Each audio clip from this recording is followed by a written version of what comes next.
Assalamualaikum students, welcome to the GS Academy YouTube channel. I hope that all you are fine and working hard for your good progress.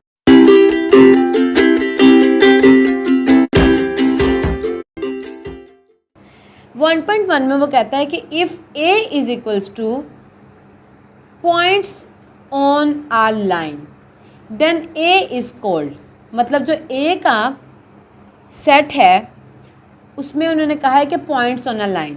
अब we don't know कि points on a line कितने हैं। These are uncountable for us. तो मैंने अभी आपको यहाँ पे बताया था कि जब भी आपके पास a is equals to real number between 1 and 12, number of fish in the seas या number of stars in the sky या पॉइंट्स ऑन अ लाइन, जब चीज़ अनकाउंटेबल आ जाती है, जो आपको यहाँ पे उन्होंने नहीं बताई होती है कि काउंटिंग में ये कितनी है, वो आपकी क्या होती है, इनफाइनाइट सेट होता है। तो बी इसका जो है वो राइट ऑप्शन है कि A is equals to points on a line, तो it is infinite set. Next 1.2 की तरफ चलते हैं। यहाँ वो कहता है कि if A is a subset of B then we may write. जब ए बी का सबसेट है तो उसे हम क्या लिखेंगे?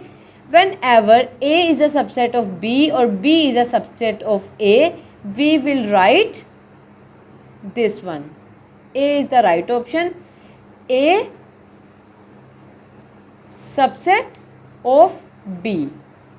ठीक है, नेक्स्ट मूव करते हैं 1.3 की तरफ। यहाँ वो कहता है कि if A is equals to set of 3, 4 and 5 and B is set of 5, 6 and 7, then A intersect B is। जब ये इंटरसेक्ट आ जाता है ना, तो इट मीन्स कि जो ए की वैल्यूज़ हैं और जो बी की वैल्यूज़ हैं उसमें से देखना है कि दोनों में कौन सी ऐसी वैल्यूज़ सेम आ रही हैं। जो वैल्यूज़ सेम आएंगी उनका हम क्या करेंगे? सबसेट बना देंगे। देखिए अब यहाँ पे ए में आ रहा है 3, 4 and 5, बी में आ रहा है 5, 6 and 7। अब देखिए इसमें 3 है, इसमें 3 नहीं है, इसमें 4 है, इसमें 4 नहीं है, इसमें 5 है और बी के सेट में भी 5 है, इसमें 6 है, ए के सेट में 6 नहीं है, बी के सेट में 7 है, ए के सेट में 7 नहीं है। मीन्स इन दोनों के दरमियान 5 का जो है वो आ रहा है, सेम आ रहा है नंबर। तो हम जब ए इंटरसेक्ट बी बनाएंगे तो वो आ जाएगा सेट ऑफ 5। इंटरसेक्ट में देखना होता है कि दोनों सेट्स में सिमिलर पॉइंट्स या सिमिलर नंबर्स कौन से हैं, उनको हमने सेट बना के लिखना होता है। I hope that it is clear to you. Next move करते हैं 1.4 की। नेक्स्ट 1.4 की तरफ चलते हैं। यहाँ वो कहता है कि if A is equals to A B C and B is equals to D E F then A minus B is. जब ए को बी सेट में से माइनस कर देंगे तो फिर हमारे पास क्या बचेगा? तो हमारे पास ए बचेगा। ए is the right answer for this. Next move करते हैं 1.5 की तरफ। The set of all subsets of a set is called, मतलब वो सेट जिसमें सारे subsets of the set mix होते हैं या ज्वाइन होते हैं, उसे हम क्या कहते हैं? तो जब एक चीज़ में सारी क्वालिटीज़ होंगी, सारी चीज़ें होंगी, तो what will you call it? You will call it as power set. तो C is the right option for this. Next move करते हैं 1.6 की तरफ। यहाँ वो कहता है कि if A is equals to 1, 2, 3 then power set of A contains। जब A में A के सेट में 1, 2 और 3 होंगे तो power set of A contains 8 subsets। C is the right option for this. Next move करते हैं 1.7 की तरफ। A set which contains no element is called. आपको मैंने ये एक्सरसाइज शुरू होने से पहले बताया था कि जब किसी सेट में कुछ भी नहीं होता तो उसको हम कहते हैं नल सेट या एम्प्टी सेट। तो C is the right option for this, null set. Next move करते हैं। यहाँ वो कहता है कि if A is equals to 0 then the number of subsets of A are. जब सेट ए में 0 होगा तो उसके नंबर ऑफ सबसेट्स कितने होंगे, तो उसके सबसेट्स होंगे 2, तो B is the right option for this. Next move करते हैं 1.9 की तरफ। यहाँ वो कहता है कि A intersect is defined as, तो जब ए के ऊपर इस तरह थोड़ी सी स्लैश होगी उसे इंटरसेक्ट कहेंगे तो वो क्या होगा, एस माइनस ए, तो इसका ए ऑप्शन जो है वो राइट है। नेक्स्ट मूव करते हैं 1.10 की तरफ।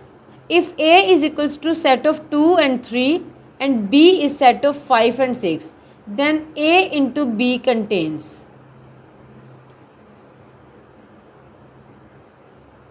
ए के अंदर 2 और 3 है, 5 के अंदर बी के अंदर 5 और 6 है, तो जब ए को मल्टीप्लाई करेंगे बी सेट के साथ तो हमारे पास कितने एलिमेंट्स हो जाएंगे, 4 एलिमेंट्स। किस तरह से, 2 into 5 and 4 into 6। Next move करते हैं 1.11 की तरफ। If n is the number of elements of a set then the total number of subsets of this set is. जब n जो है वो नंबर ऑफ एलिमेंट्स है एक सेट के बीच में, तो टोटल नंबर ऑफ सबसेट्स कितने होंगे, क्या उस सेट को क्या कहेंगे, तो इसको हम कहेंगे 2 power with n। C is the right option. Next चलते हैं।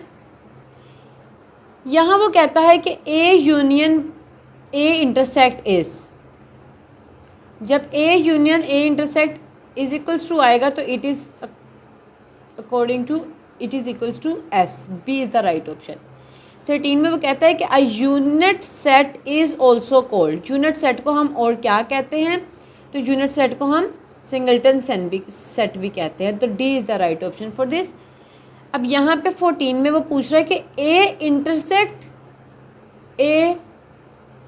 इंटरसेक्ट क्या होगा, तो it is equals to null. D is the right option. ये जो मैंने आपको बताया ना कि A intersect A is equals to dash, इसके 3 लॉज आ जाते हैं, जिसमें आता है कि A union A intersect is equals to S, फिर आता है A intersect A is equals to null matrix and A is equals to A. अब यहाँ देखें, यहाँ पर था A union A is equals to dash, तो यहाँ पे ये देखें ये कॉम्प्लीमेंट लॉज हैं। ये क्या हैं, कॉम्प्लीमेंट लॉज। कॉम्प्लीमेंट लॉज के जो हैं यहाँ पे एमसीक्यूज दिए हुए हैं। अब यहाँ पे वो कहता है कि A intersect A is equals to, तो यहाँ पे देखें A intersect A is equals to null matrix, तो हमने यहाँ पे नल को कर दिया। ये 3 कॉम्प्लीमेंट लॉज हैं। कौन से, कॉम्प्लीमेंट लॉज, ठीक है। नेक्स्ट मूव करते हैं। यहाँ 1.15 में वो कहता है कि A union B intersect is equals to. अब ये जो है ये डिमॉर्गन्स लॉ है। क्या है, A union B intersect is equals to A intersect B intersect. अब ये क्या है, A union B is equals to A intersect B, तो यहाँ पे देखें ये लिखा हुआ है ए इंटरसेक्ट बी, तो C is the right option for this. और what is this, De Morgan law, ठीक है। नेक्स्ट वो कहता है A union into B intersect C. What is this, it is distributive laws. ये क्या है, डिस्ट्रीब्यूटिव लॉ।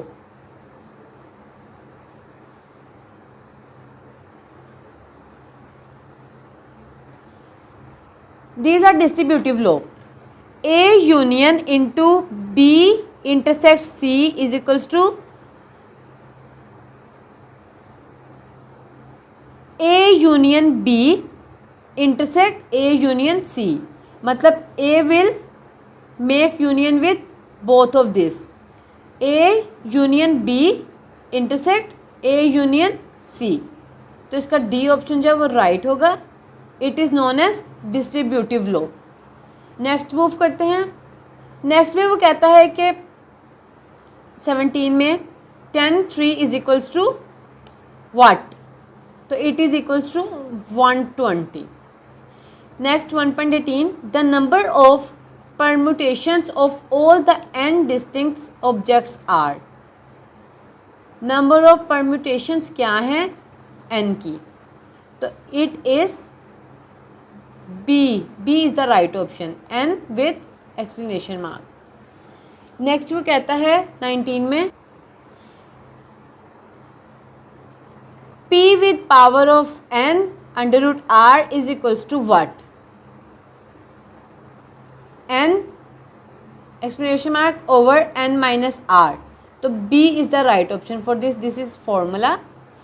नेक्स्ट 1.20 की तरफ चलते हैं। वो कहता है यहाँ पे 4 books in first second third fourth position can be arranged इन, मतलब 4 बुक्स हैं first second and third position की, उनको हम कितने वेज में अरेंज कर सकते हैं, तो we can arrange them in 24 ways, तो D is the right option for this. Next move करते हैं। यहाँ वो कहता है कि the number of permutations of n distant objects arranged in a circle is, ऊपर था कि ऑब्जेक्ट में क्या होगा, यहाँ पे उन्होंने पूछा कि सर्कल में क्या होगा, तो it will be n-1 into this, B is the right option. Next वो कहता है 1.22 में कि 5 persons can sit around a table, 5 persons can sit around a table in how many ways, तो in 24 ways, B is the right option. Next वो 1.23 में कहता है कि the possible arrangements of word statistics are, the word statistics can be arrange in which arrangement, तो इसको जो है वो सॉल्व करने के बाद आपके पास आ जाएगा, इसका आंसर जो है वो ये आएगा 10, कि जो possible arrangement of the word statistics है वो कैसे होगी, तो 10 factorial over 3 factorial 3 factorial 2 factorial 1 factorial 1 factorial जो है वो आपके पास अरेंजमेंट आ जाएगी वर्ड स्टैटिस्टिक की। अब परमुटेशंस क्या होती हैं, परमुटेशंस जो है वो सिलेक्शन और arrangement of N R objects जो हैं वो n से लिए जाते हैं to make them into any particular order, और जो फैक्टोरियल है वो क्या होता है, look at over here, this sign indicates the factorial. The factorial क्या होता है, the product of first n natural number is called n factorial and it is donated by this n factorial, ठीक है। It also shows all possible permutations of n objects taken all together. अब जब हम लोग यहाँ पे stats का factorial लेंगे या अरेंजमेंट लेंगे कि उसको हाउ मैनी टाइप्स में हम कर सकते हैं या how in which arrangement we can do it, तो we will use formula with repetition, जिसके बाद हमारे पास ये फार्मूला आ जाएगा, ठीक है। इसका ए ऑप्शन जो है वो राइट है। नेक्स्ट मूव करते हैं हम लोग। यहाँ वो कहता है 1.24 में स्टूडेंट्स के n पावर c की पावर जो है वो n है और अंडर उसके क्या है r, तो इज इक्वल्स टू, ये जो c है ये है कॉम्बिनेशन। कॉम्बिनेशन क्या होता है, सिलेक्शन और arrangement of r objects taken from n distinct objects without regard to their order, और इसका फॉर्मूला क्या बन जाता है, इसका फॉर्मूला बनता है this one, n factorial over n minus r factorial r factorial, ठीक है। तो इसका डी ऑप्शन जो है वो राइट है। नेक्स्ट हम लोग मूव करते हैं 1.25 की तरफ। The relationship between combination and permutation is what, मतलब कॉम्बिनेशन और परम्यूटेशन को जब हम दोनों को मिला देंगे, उनका रिलेशनशिप बनाएंगे, तो what will be their relationship with this, C is the right option for this, ठीक है। नेक्स्ट मूव कर 1.26 की तरफ। If b is equals to x sub divided x is prime factor of 3 then b must be, वो कहता है कि x जो है वो सब डिवाइड हो रहा है कि x का प्राइम फैक्टर 3 क्या है, तो b क्या होगा, b will be 3, A is the right option. Next move करते हैं, A union into B intersect C is equals to. ये फिर से डिमॉर्गन्स लॉ आ गया है, आपको पहले भी बताया। ये डिस्ट्रीब्यूटिव लॉ की कैटेगरी में आता है। डिस्ट्रीब्यूट कर रहे हैं ए यूनियन बी और ए यूनियन इंटू सी होगा, और ये जो इंटरसेक्ट का साइन है ये बीच में आ जाएगा और ये फॉर्मूला बन जाएगा कि A union into B intersect C is equals to A union B intersect A union C. तो C is the right option for this. Next move करते हैं 1.28 की तरफ। यहाँ वो कहता है A intersect B is equals to what. तो जब A intersect B into this sign होगा तो आपके पास A option is the right, A union B. Next चलते हैं 1.29 की तरफ। Combination of two basic experiment is called. जब आप टू थिंग्स का कम्बिनेशन कर देते हैं तो वो क्या बन जाता है, it is known as compound. तो सी जो है इसका बिल्कुल राइट आंसर है कि वो कंबाइंड एक्सपेरिमेंट बन जाएगा। नेक्स्ट चलते हैं 1.30 की तरफ। यहाँ वो कहता है कि two dice are rolled together, the total possible results are.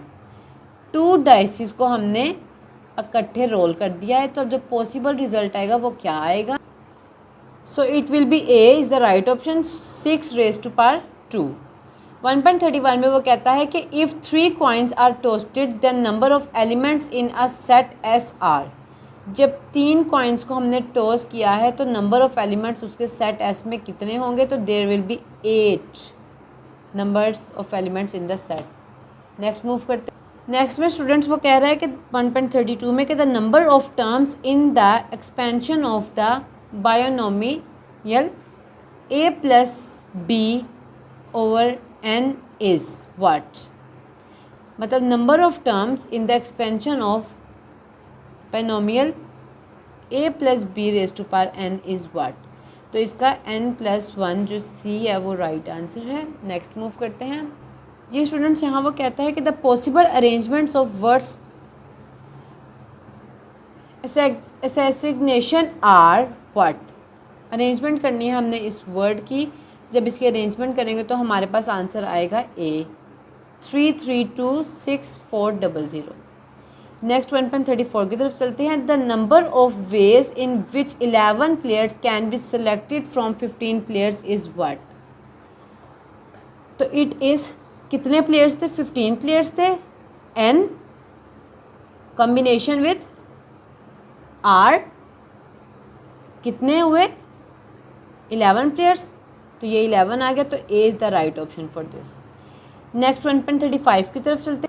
यहाँ वो कहता है कि A union A is equals to what. तो A union A is equals to S, तो B is the right option for this. 36 में वो कहता है कि A intersect S is equals to what. तो A intersect S is equals to A, तो इसका ए ऑप्शन बिल्कुल राइट है। 1.37 की तरफ मूव करते हैं। यहाँ वो कहता है कि A intersect into B union C is what. तो इसका जो है वो फॉर्मूला बनेगा A intersect B union A intersect C. This will multiply with this and this will multiply with this secondly. Next move करते हैं 1.38 में वो कहता है कि the set of natural problems is ah. Set of natural numbers को क्या कहते हैं, तो it is known as infinite set. तो C is the right option for this. I hope students कि आपको ये लेसन और ये MCQs बहुत अच्छे से समझ आ रहे हैं। नेक्स्ट मूव करते हैं 1.39 की तरफ। When we say two sets are disjoint, it means, जब हम कहते हैं कि टू सेट्स जो हैं वो डिसजॉइंट है, मतलब एक दूसरे से अलहदा हैं, तो उसका क्या मतलब होता है कि they have no common elements in them. मतलब सेट ए बी और सी में जब कोई कॉमन एलिमेंट नहीं होगा, that will be match with one and other, तो we will call them as disjoint sets. तो B is the right option, जब उनके पास कोई एलिमेंट एक जैसा नहीं होगा। 1.40 की तरफ मूव करते हैं। यहाँ वो कहता है कि if we have a set of A is equals to set of 1, 2, 3 and 4, then power set of A contains. Power set of A जो है वो कितने एलिमेंट्स कंटेन, तो इट विल कंटेन 16 एलिमेंट्स। तो C is the right option for this. Next move करते हैं। यहाँ वो 1.41 में कहता है कि 10/3 + 10/4 इज इक्वल्स टू वट। तो ये इसका ए ऑप्शन बिल्कुल राइट है, 11c/4। 1.42 की तरफ चलते हैं। c with power n under r plus c with power n under r plus 1 is equals to what. तो इसका डी ऑप्शन जो है वो राइट है, n+1 c plus r plus 1। Next move करते हैं 1.43 की तरफ। The number of permutations of 5 distinct objects are what. तो ये जो है ये होगा 5 factorial. B is the right option. 1.44 की तरफ मूव करते हैं। यहाँ वो कहता है कि 6 with p⁻² is equals to what. तो इसका फॉर्मूला था NPR is equals to n factorial over n minus r factorial. अब देखिए यहाँ पे ये जो 6 है ये क्या है आपके पास n, ये 2 जो है ये आपके पास है r। तो यहाँ पे वैल्यूज़ पुट करें, n फैक्टोरियल, n हमारे पास 6 है तो ये हमारे पास आ गया ये 6 फैक्टोरियल, यहाँ भी 6 फैक्टोरियल है, यहाँ भी 6 फैक्टोरियल है। लेकिन देखिए यहाँ पे आ रहा है n माइनस r, मतलब हमने माइनस की वैल्यूज़ को देखना है। माइनस की वैल्यू ओनली 1 है, n माइनस r। n हमारे पास 6 है, r हमारे पास 2 है, तो क्या होगा n factorial over n minus r factorial. तो 6 हमारे पास n की वैल्यू, यहाँ पे 6 हमारे पास n की वैल्यू है, माइनस बीच में आ गया फॉर्मूला के अकॉर्डिंग, और 2 हमारी r की वैल्यू है। तो मीन्स के b is the right option for this. Next move करते हैं 1.45 की तरफ। The number of permutations of 6 distinct objects arranged in a circle are what. तो ये होगा 6 minus 1 factorial. B is the right option. Next move करते हैं। Next कह रहा है 46 में वो कहता है 7c2 is equals to what.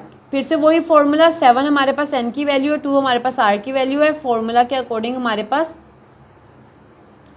ये अब हमारे पास कम्बिनेशन का फॉर्मूला है। कम्बिनेशन का फॉर्मूला क्या होता है, n factorial over n minus r factorial into r factorial. तो मीन्स हमारे पास D option is the right answer for this.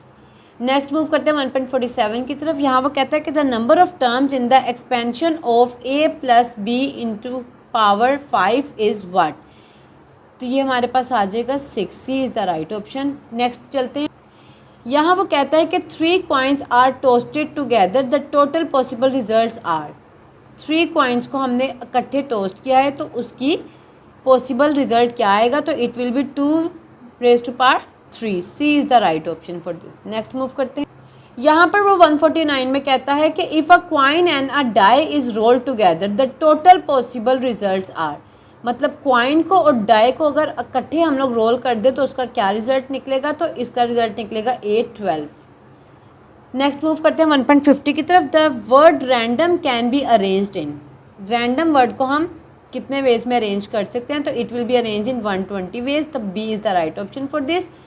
1.51 की तरफ मूव करते हैं स्टूडेंट्स। यहाँ वो कहता है कि 3 books of different colours are to be arranged in a book shelf. 3 books को हमने डिफरेंट कलर्स में अरेंज करना है बुक शेल्फ पर, तो हम उसके पॉसिबल अरेंजमेंट्स बताएंगे कितनी होनी चाहिए। तो 3 बुक्स हैं तो डिफरेंट कलर्स में करना है, तो it will be 6। B is the right option for this. Next move करते हैं स्टूडेंट्स। यहाँ वो कहता है कि n into n minus 1 into n minus 2 by 3 to 1 is equals to what.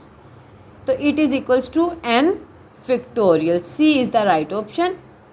1.53 की तरफ मूव करते हैं। Combination is equals to what. तो combination is equals to n factorial over n minus r into factorial into r factorial.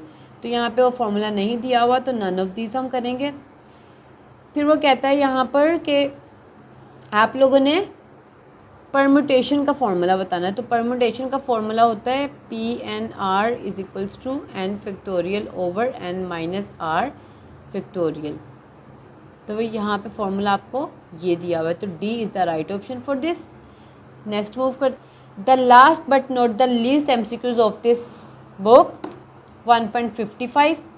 यहाँ पर वो कहता है कि if 3 coins are tossed then the possible outcomes are.